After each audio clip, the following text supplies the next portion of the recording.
Hi guys, back once again on a Monday evening for Independent Media Wolves Manchester. Videos all now being uploaded to YouTube and then circulated amongst my social media platforms. And as always with each new video, I wish to state that I am controlled by absolutely nobody, influenced by absolutely nobody, and paid by absolutely nobody. So this video, along with the second video that's going to come up shortly, is going to be centred around Brexit. This one is going to be about the benefits of Brexit. I'm surprised yet again that I'm having to put an updated video out, but there is so much that's happened, such as since the last few videos that I did in April, such as the expected delay to the Brexit withdrawal, which is now currently set for a deadline of 31st of October. Plus, then there's been all sorts of other goings on, such as Theresa May pretty much officially announcing her resignation once the Tory leadership process has been sorted out. So a few people, especially on Twitter lately, have been asking, well, what are the benefits to Brexit? And usually they come from Remain-speaking people, which I'm surprised really that I'm having to sort of give these videos out, but it helps me nonetheless.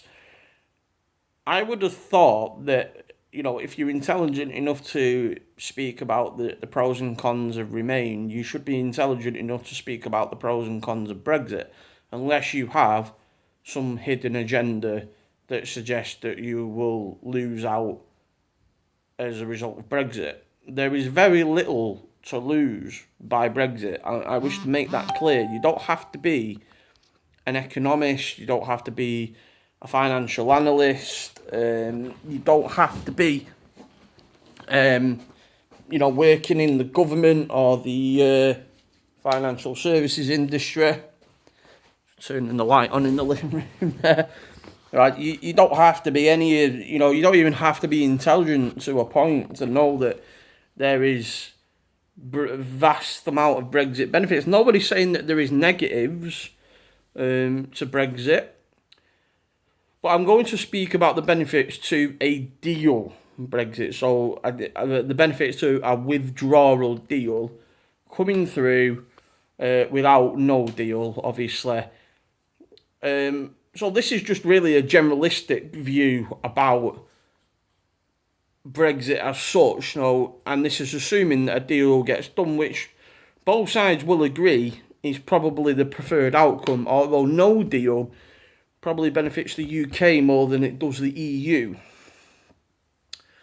Now, a withdrawal deal under Theresa May's previous agreed terms is dead in the water, so that is not going to happen. There is not much point trying to peddle some of the arguments that I put out in the past about that withdrawal agreement, although it was a perfectly acceptable one. It is now dead in the water to some. It will never get voted through by Parliament. There is a strong chance that Boris Johnson or Jeremy Hunt could amend it, and then it will get passed through by Parliament. But in its current form, it is dead in the water. So the ideal scenario is that we get a withdrawal deal. Now, the first benefit to a proposed withdrawal deal is that we don't have a hard border either in the Irish Sea or on the mainland island between Ireland and Northern Ireland, because nobody wants to see that happening. So a withdrawal deal that takes care of that, not necessarily the Irish backstop, because we don't need the backstop to have a perfectly acceptable deal going through that then doesn't require a hard border. Nobody wants to see instability in Northern Ireland. Northern Ireland politics has enough instability as it is. We don't need then instability on the Irish border. So there's one benefit. The cost of setting up a hard Irish border will be quite high as well. So if we came to a withdrawal agreement, we would save money on that proposal.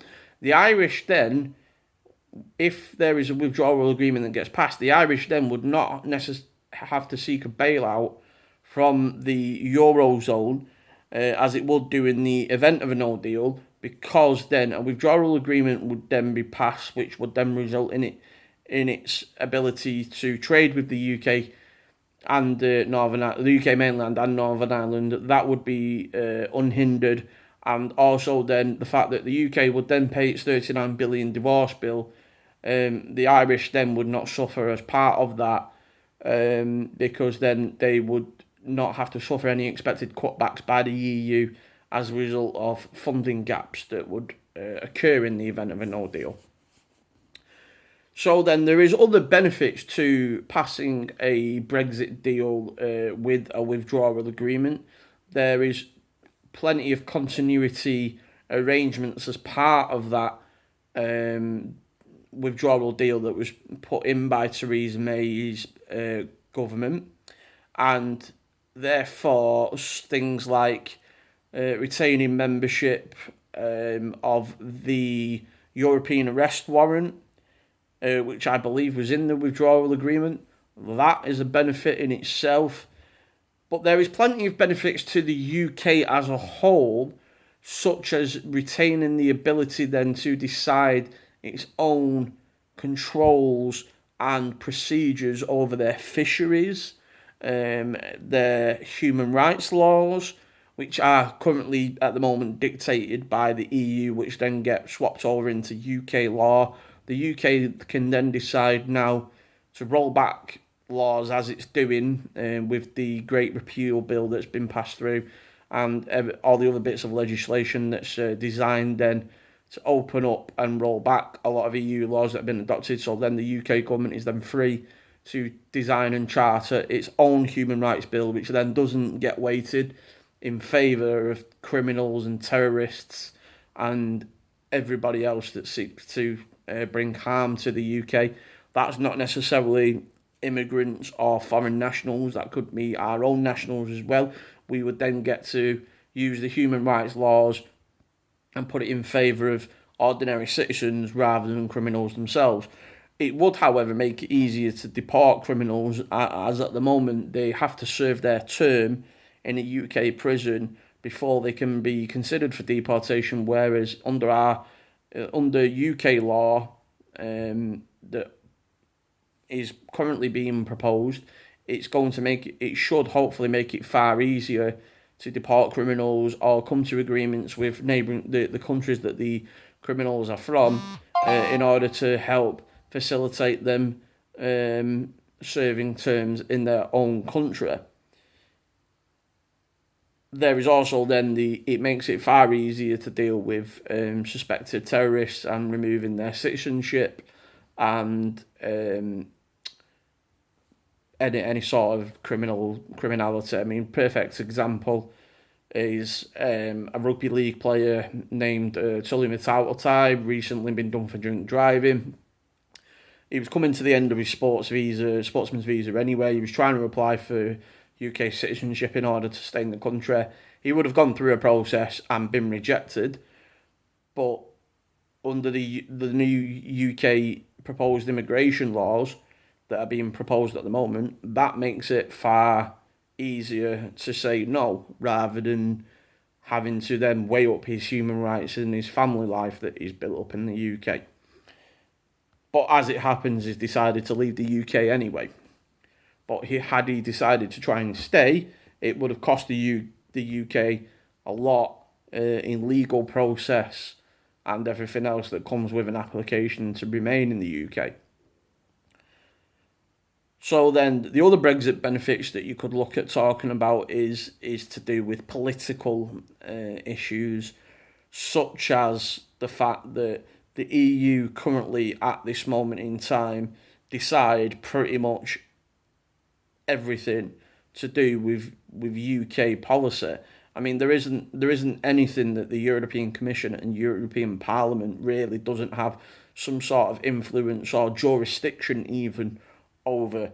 Because when we signed up to the 2008 Lisbon Treaty, we gave a lot of our autonomy away as a country.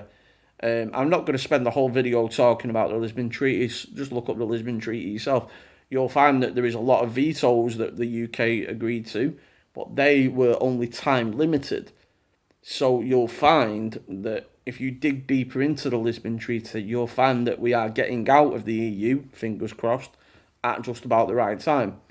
Because there is things in the Lisbon Treaty that essentially enact ever closer union, which the vast majority of this country, whether you remain or leave, doesn't want.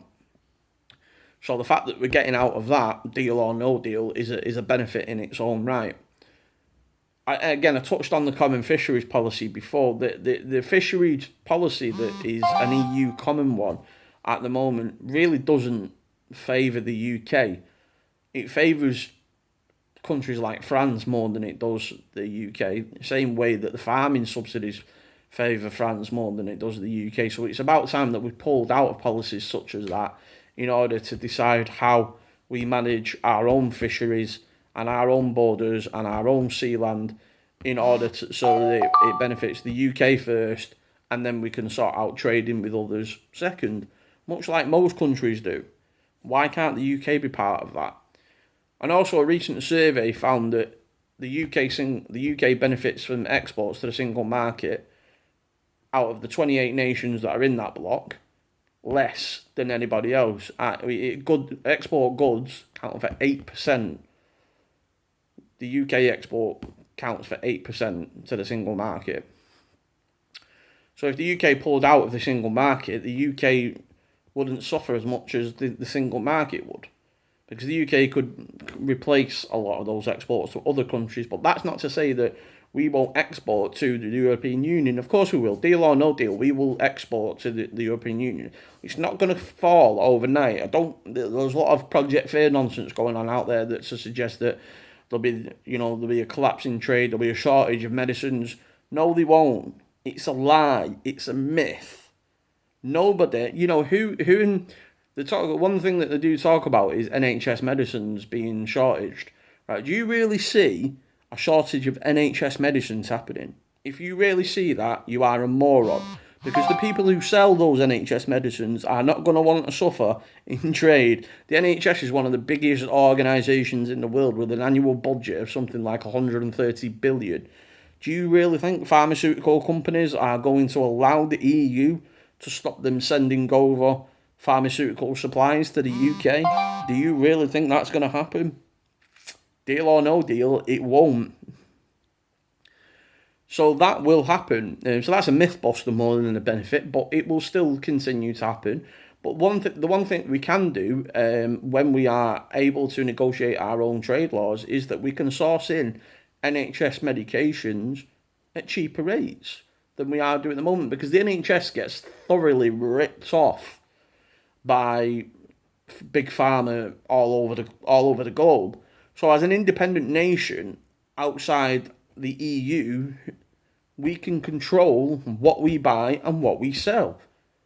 Whereas at the moment, when it comes to things like, again, fisheries that we've talked about before, when that we catch and we sell and everything else, what right do the EU have to decide fishing quotas?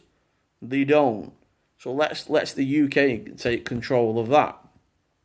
And again, I touched on immigration before. If we get to decide our own immigration laws, it will benefit the immigrants that are coming into this country, as well as it would benefit the UK in the UK having more of a say over who we take into the country. That's not to say we are going to stop taking in refugees, because we won't.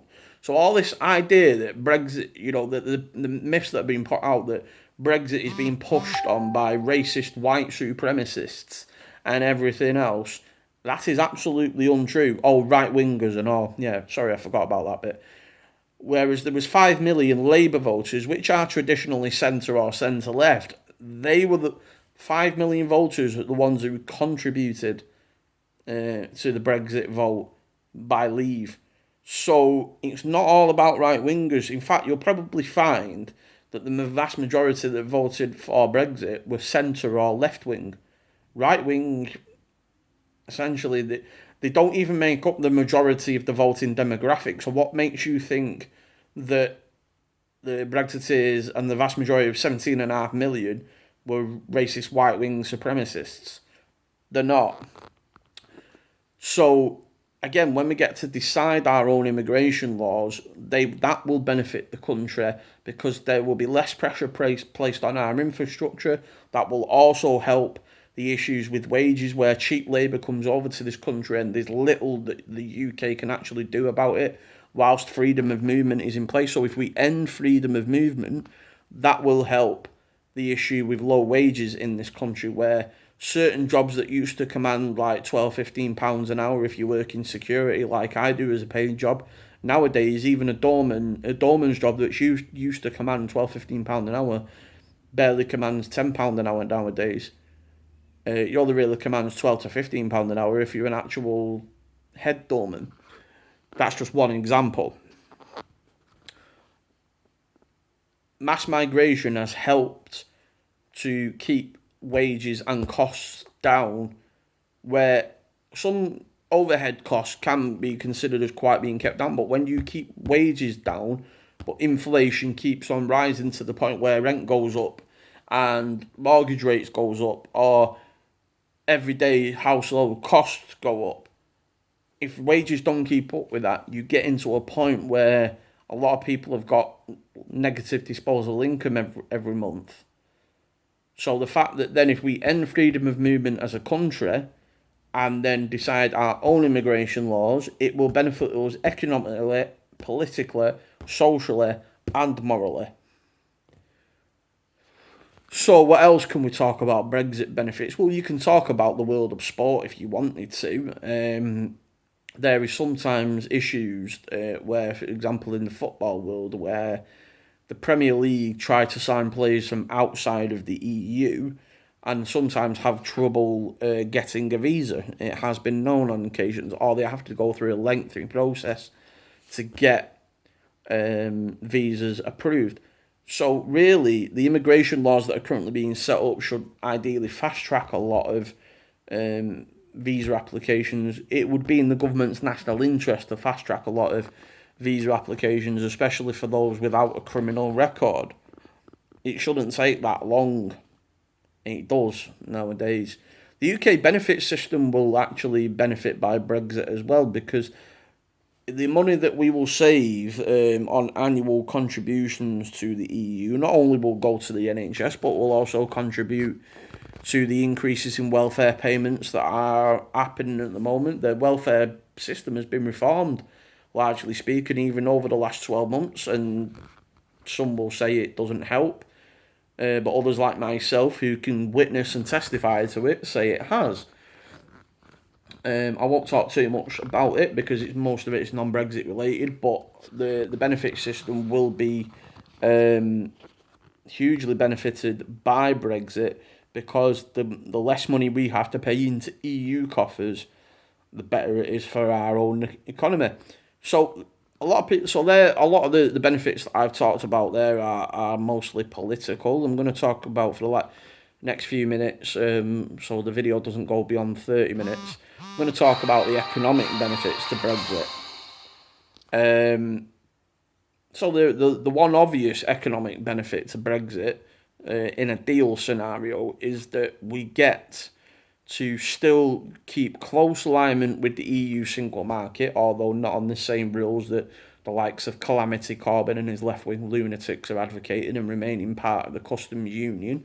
The whole point of leaving the EU is to leave all their institutions. If you remain in the single market and the customs union, which is set up and decided by the European Union and the EU Commission, you have essentially not left the EU. So you have to leave the single market and the customs union in order to end freedom of movement, and also then decide your own trade agreements with either countries in the EU or countries outside of the EU.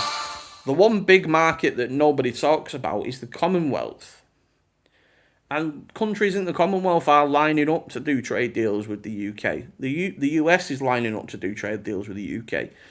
And so the idea that the UK isn't well placed, Brexit or no Brexit, Brexit deal or no Brexit deal, to do trade deals with the world is a farce. A lot of trade deals have already been signed. A lot of continuity rollover deals have already been signed. The fact is, even if there was a no deal scenario tomorrow, the EU would not stand in the way of the UK invoking Article 24 of the World Trade Organization Charter, which allows for goods to be traded at the same agreements as they currently have with the EU for the next 10 years or so, whilst usually it's a 2-year standstill arrangement in place, but tariffs themselves can stay the same for up to 10 years.